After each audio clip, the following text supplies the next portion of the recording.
ಯಾವಾಗಲೂ ಒಂದೇ ಥರ ಗ್ರೇವಿ ಮಾಡಿಕೊಂಡು ಸಾಗು ಮಾಡಿಕೊಂಡು ಬೇಜಾರಾಗಿದ್ದರೆ ಇವತ್ತಿನ ವಿಡಿಯೋದಲ್ಲಿ ನಾನು ಸಿಂಪಲ್ಲಾಗಿ ಮತ್ತು ರುಚಿಯಾಗಿ ತೋರಿಸ್ಕೊಡ್ತೀರಾ ಅಂತ ಬದನೆಕಾಯಿ ಮತ್ತು ಬೆಂಡೆಕಾಯಿಂದು ಗ್ರೇವಿ ಮಾಡಿ ನೋಡಿ. ಟೇಸ್ಟು ತುಂಬ ಚೆನ್ನಾಗಿ ಕೊಡುತ್ತೆ. ಚಪಾತಿಗೆ, ಮುದ್ದೆಗೆ, ರೈಸ್ಗೆ, ದೋಸೆಗೆ ಎಲ್ಲದಕ್ಕೂ ಪರ್ಫೆಕ್ಟ್ ಗ್ರೇವಿ. ನೀವೊಂದು ಸಲ ಟ್ರೈ ಮಾಡಿ. ಬನ್ನಿ ಹಾಗಿದ್ರೆ ಸಿಂಪಲ್ಲಾಗಿ ಗ್ರೇವಿ ಹೇಗೆ ಮಾಡೋದು ಅಂತ ನೋಡೋಣ. ಒಂದು ಸ್ಪೂನಷ್ಟು ಎಣ್ಣೆ ಹಾಕ್ಕೊಂಡಿದ್ದೀನಿ. ಅದಕ್ಕೆ ಚಿಕ್ಕದಾಗಿ ಕಟ್ ಮಾಡ್ಕೊಂಡಿರೋ ಅಂಥ ಬೆಂಡೆಕಾಯಿನ ಹಾಕ್ಕೊಳ್ಳೋಣ. ಬೆಂಡೆಕಾಯಿನಲ್ಲಿ ಸ್ವಲ್ಪ ಲೋಳೆ ರಸ ಇರುತ್ತಲ್ವ, ಅದನ್ನು ಕಡಿಮೆ ಆಗೋದಕ್ಕೋಸ್ಕರ ಎಣ್ಣೆಯಲ್ಲಿ ಸ್ವಲ್ಪ ಫ್ರೈ ಮಾಡ್ಕೊತೀನಿ. ತುಂಬ ಏನು ಸೀಸೋ ಅವಶ್ಯಕತೆ ಇರಲ್ಲ, ಆದರೆ ಇದು ಲೋಳೆ ರಸ ಸ್ವಲ್ಪ ಕಡಿಮೆ ಆದರೆ ಸಾಕು. ಒಂದು 3 ನಿಮಿಷ ಈ ಥರ ಫ್ರೈ ಮಾಡಿಕೊಂಡ್ರೆ ಸಾಕು. ಎಣ್ಣೆಯಲ್ಲಿ ಸಾಕಾಗಿದೆ. ಆಫ್ ಮಾಡ್ಕೊತಾ ಇದ್ದೀನಿ ಸ್ಟವ್ನ. ಸಿಂಪಲ್ಲಾಗಿ ಒಂದು ಖಾರ ರುಬ್ಕೋಬೇಕಾಗುತ್ತೆ. ಖಾರಕ್ಕೆ 2 ಟೊಮೊಟೊ ಹಣ್ಣು ಹಾಕ್ಕೊತಾ ಇದ್ದೀನಿ. ಬೆಳ್ಳುಳ್ಳಿ ಸ್ವಲ್ಪ, ಶುಂಠಿ ಸ್ವಲ್ಪ, 1 ಈರುಳ್ಳಿ,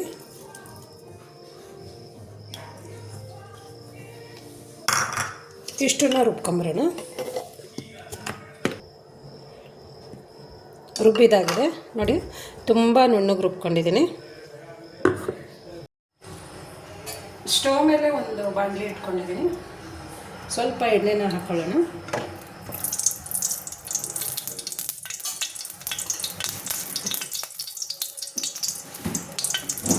ಇದಕ್ಕೆ ಸ್ವಲ್ಪ ಸಾಸಿವೆನ ಹಾಕ್ಕೊತಾ ಇದ್ದೀನಿ. ಒಂದು ಅರ್ಧ ಸ್ಪೂನ್ ಅಷ್ಟು ಸಾಕು. 2 ಹಸಿರು ಮೆಣಸಿನ್ಕಾಯಿ,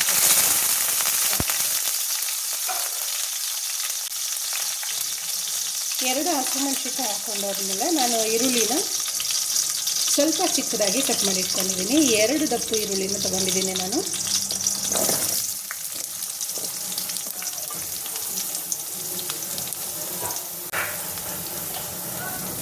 ಈರುಳ್ಳಿನ ಸ್ವಲ್ಪ ಫ್ರೈ ಮಾಡ್ಕೊಳ್ಳೋಣ.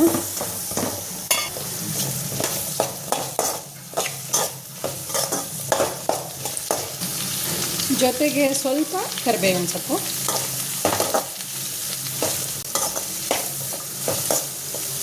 ಸ್ವಲ್ಪ ಈರುಳ್ಳಿದು ಹಸಿ ವಾಸನೆ ಹೋಗೋ ತನಕ ಫ್ರೈ ಮಾಡಿಕೊಂಡ್ರೆ ಸಾಕು.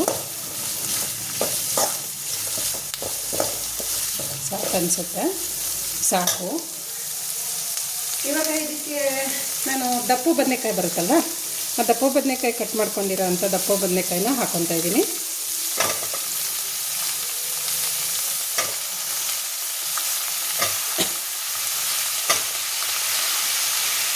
ಬದನೆಕಾಯಿನ ಹಾಕ್ಕೊಂಡಾದ್ಮೇಲೆ ಸ್ವಲ್ಪ ಫ್ರೈ ಮಾಡ್ಕೊಳ್ಳಿ. ಬದನೆಕಾಯಿ ಸ್ವಲ್ಪ ಬಣ್ಣ ಬದಲಾಗೋ ತನಕ ಫ್ರೈ ಮಾಡ್ಕೊಳ್ಳಿ. ಒಂದು ಸ್ವಲ್ಪ ಅದು ಗೊತ್ತಾಗುತ್ತೆ ನಿಮಗೆ, ಬದನೆಕಾಯಿ ಎಣ್ಣೆನಲ್ಲೇ ಫ್ರೈ ಆಗ್ತಿದ್ದಂಗೆ ಅಲ್ಲಿ ತನಕ ಫ್ರೈ ಮಾಡ್ಕೊಬೇಕು.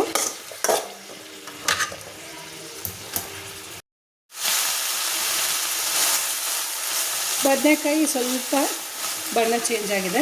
ಇವಾಗ ನಾನು ಹುರಿದಿಟ್ಕೊಂಡಿರೋ ಅಂಥ ಬೆಂಡೆಕಾಯಿನ ಹಾಕ್ಕೊತೀನಿ.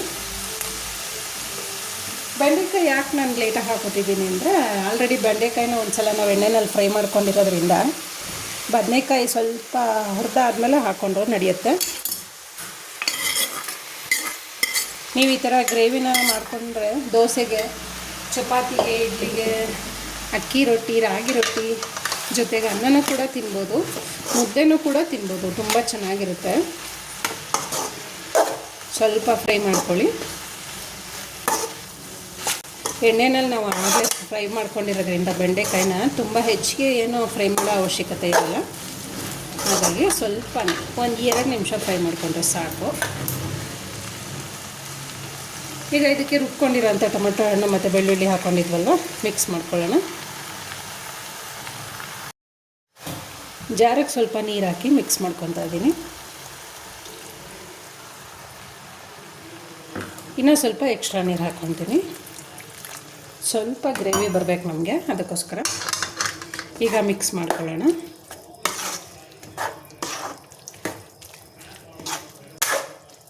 ಮಿಕ್ಸ್ ಮಾಡ್ಕೊಂಡ್ಮೇಲೆ ಇದಕ್ಕೆ ಸ್ವಲ್ಪ ಅರಶಿನ ಪುಡಿ ಹಾಕ್ಕೊಳ್ಳೋಣ. ಅರಶಿನ ಪುಡಿ ಹಾಕ್ಕೊಳ್ತಾ ಇದ್ದೀನಿ. 1 ಸ್ಪೂನು ಚಿಲ್ಲಿ ಪೌಡರು, 2 ಹಸಿರು ಮೆಣಸಿನ್ಕಾಯಿ ಹಾಕ್ಕೊಂಡಿರೋದ್ರಿಂದ 1 ಚಿಕ್ಕ ಸ್ಪೂನಲ್ಲಿ ಚಿಲ್ಲಿ ಪೌಡರ್ ಹಾಕ್ಕೊತಾ ಇದ್ದೀನಿ. ಖಾರಕ್ಕೆ ತಕ್ಕಂಗೆ ಒಂದು ಅರ್ಧ ಸ್ಪೂನಷ್ಟು ಧನಿಯಾ ಪೌಡ್ರು, 1 ಸ್ಪೂನಷ್ಟು ಗರಂ ಮಸಾಲ. ಈಗೆಲ್ಲ ಮಿಕ್ಸ್ ಮಾಡ್ಕೊಳ್ಳೋಣ. ಸೊ ಗ್ರೇವಿ ಥರ ಬಂದರೆ ನಮಗೆ ಅನ್ನಕ್ಕೆ, ಮುದ್ದೆಗೆ ಮತ್ತು ಚಪಾತಿಗೆಲ್ಲ ಚೆನ್ನಾಗಿರುತ್ತೆ. ಹಾಗಾಗಿ ಸ್ವಲ್ಪ ಗ್ರೇವಿ ಥರ ಮಾಡ್ಕೊಳ್ಳಿ. ನಾನು ಇದಕ್ಕೆ ಇನ್ನೊಂದು ಸ್ವಲ್ಪ ನೀರು ಹಾಕ್ಕೊತೀನಿ.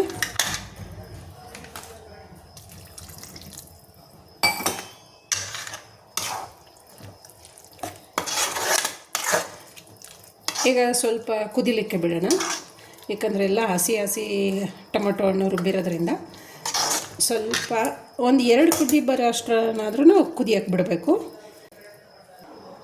ಮುಚ್ಚೋಣ. ನೀವು ಮುಚ್ಚಿದ ಮೇಲೆ ಮಧ್ಯೆ ಮಧ್ಯೆ ಒಂದು ಸಲ ತಿರುಗಿಸ್ಕೊತಾ ಬೇಯಿಸ್ಕೊಬೇಕು. ಕುದಿ ಬರ್ತಾಯಿದೆ. ನಾನು ಒಂದು 10 ನಿಮಿಷ ಬೇಯಿಸ್ಕೊಂಡಿದ್ದೀನಿ. ಸಿಮ್ಮಲ್ಲೇ ಇಟ್ಟು ಬೇಯಿಸ್ಕೊಳ್ಳಿ. ರುಚಿಗೆ ತಕ್ಕಷ್ಟು ಉಪ್ಪು ಹಾಕ್ಕೊತಾ ಇದ್ದೀನಿ.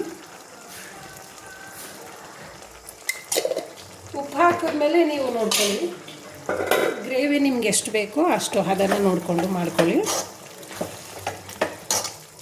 ರುಚಿ ತುಂಬ ಚೆನ್ನಾಗಿ ಬರುತ್ತೆ.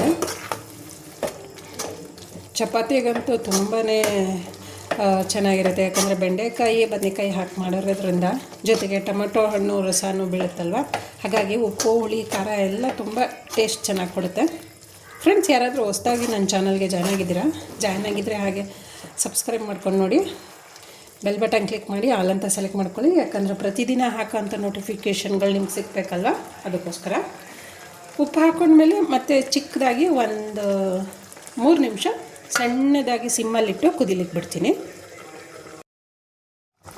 ಕುದಿ ಬರ್ತಾ ಇದೆ. ಇವಾಗ ಸ್ಟವ್ನ ಆಫ್ ಮಾಡ್ತೀನಿ. ಸ್ಟವ್ನ ಆಫ್ ಮಾಡಿಕೊಂಡು ಲಾಸ್ಟಲ್ಲಿ ಒಂದು ಸ್ವಲ್ಪ ಕೊತ್ತಂಬರಿ ಸೊಪ್ಪು ಉದುರಿಸ್ಕೊತಾ ಇದ್ದೀನಿ. ಎಷ್ಟು ಸಿಂಪಲ್ಲಾಗಿ ಬೆಂಡೆಕಾಯಿ ಮತ್ತು ಬದನೆಕಾಯಿಂದು ಗ್ರೇವಿ ರೆಡಿ ಆಯ್ತಲ್ವ. ನೀವೊಂದು ಸಲ ಟ್ರೈ ಮಾಡಿ ಫ್ರೆಂಡ್ಸ್. ಟೇಸ್ಟ್ ಹೇಗೆ ಬಂತು ಅಂತ ಕಮೆಂಟ್ಸಲ್ಲಿ ಹಾಕೋದು ಮರಿಬೇಡಿ ಪ್ಲೀಸ್. ಇವತ್ತಿನ ವಿಡಿಯೋ ನಿಮ್ಗೆ ಇಷ್ಟ ಆಗಿದರೆ ದಯವಿಟ್ಟು ಲೈಕ್ ಮಾಡಿ, ಶೇರ್ ಮಾಡಿ, ಸಬ್ಸ್ಕ್ರೈಬ್ ಮಾಡಿ. ಹಾಗೆ ನಿಮ್ಮ ಫ್ಯಾಮಿಲಿ ಮೆಂಬರ್ಸ್ಗೆ, ಸ್ನೇಹಿತರಿಗೆ ತಪ್ಪದೆ ಈ ವಿಡಿಯೋನ ಶೇರ್ ಮಾಡ್ತೀರಾ ಅಲ್ವಾ. ಹಾಗೆ ಕಮೆಂಟ್ಸ್ ಹಾಕೋದು ಮಾತ್ರ ಮರಿಬೇಡಿ ಪ್ಲೀಸ್. ಮುಂದಿನ ವಿಡಿಯೋಗಳಲ್ಲಿ ಸಿಗೋಣ. Thank you.